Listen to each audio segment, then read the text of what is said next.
सोलापूर शहरालगत पुणे महामार्गावर लांबोटी पुलाजवळ दुपारी एक भीषण अपघात झाला।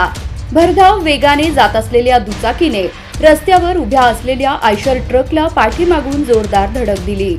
या दुर्घटनेत 24 वर्षीय तरुण विपुल अप्पाराव देवकते राहणार दाईंगडेवाडी तालुका मोहोळ याचा दुर्दैवी मृत्यू झाला। विमल दुपारी 2 वाजेच्या सुमारास आपल्या मित्रासह सोलापूरकडे निघाला होता। लांबोटी पुलाजवळ त्यांच्या दुचाकीची आयशरला धडक झाली। या अपघातात दोघेही गंभीर जखमी झाले। गणेश फाळके वय 23 याने तातडीने अँब्युलन्स बोलवून विपुलला सोलापुरातील शासकीय रुग्णालयात दाखल केलं, मात्र उपचारापूर्वीच डॉक्टरांनी त्याला मृत घोषित केलं। विपुल देवकते हा अविवाहित होता। त्याच्या पश्चात आई वडील व 2 भाऊ असा परिवार आहे। तो पोलीस भरतीसाठी तयारी करत होता।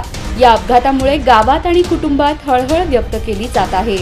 तालुका पोलीस ठाण्यात अपघाताची नोंद करण्यात आली असून पुढील तपास सुरू आहे।